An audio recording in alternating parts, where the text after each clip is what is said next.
How to not be a defensive asshole in relationships with the people you care about. That's what this video is about, okay? Stay tuned to the end because I'm going to talk about what to do about it. What is the one move that will completely change your defensiveness or the person you're with, let's say they're defensive. First of all, why do we get defensive? What's going on here? Have you ever found yourself in an argument with someone and you just get louder and your tone of voice changes and you feel like you want to fight and you want to bear down and Exactly. That's defensiveness. And often what happens for people is they have an attachment to being right and they don't want to be seen as wrong. Men in particular have a very big issue here because men often grew up with critical fathers or coaches or someone who criticized how they were doing things. And so men have this thing, I've got to get it right. I've got to get it right. And they get very black and white, right, wrong. This is right, you're wrong. I'm right, you're wrong. And this right-wrong mentality of relationships creates dead ends and stalemates. So don't go for right-wrong in relationships. I'll talk about more of that at the end.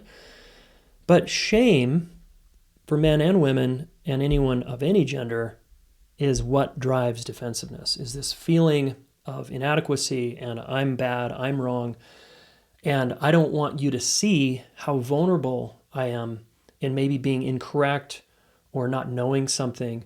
So I'm going to posture over that bad feeling like shame or embarrassment, and I'm going to pretend like I know what I'm talking about, and I'm going to pretend like I know exactly what happened.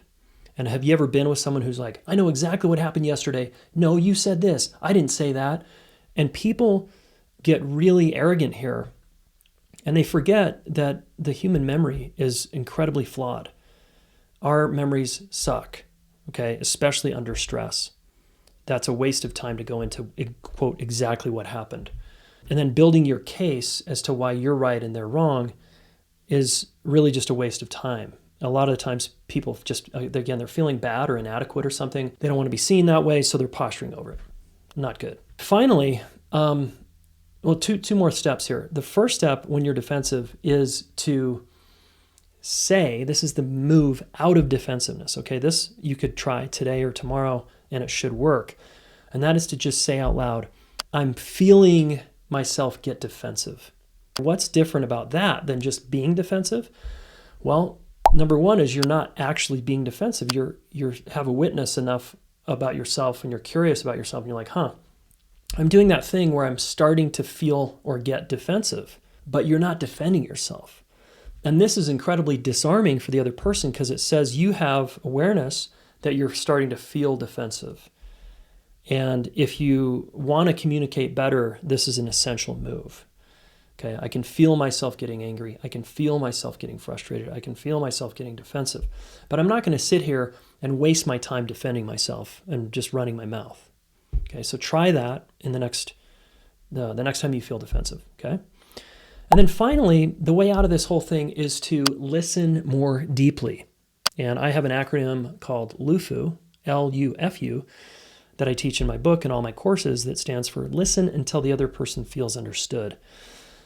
And becoming a great listener will get you out of defensiveness and it will have the other person get out of defensiveness and everybody will calm down and settle. Okay, if you commit that same amount of energy that's defending yourself into listening and trying to understand their perspective and their point of view, because this isn't a courtroom, especially in intimate relationships and work relationships, stop trying to prove yourself right and them wrong and instead listen. And listen until they feel understood. This will move you out of this black and white thinking and out of right and wrong, which is just a polarity, and into a more balanced place where you can be a leader, you can be competent, you can feel confident, and you're a capable communicator. Incapable, incompetent, insecure people are defensive assholes. Okay? If you don't want to be that, then become a much, much better listener. All right, if this video was helpful, subscribe to my channel. Check out the next video, and we'll see you soon.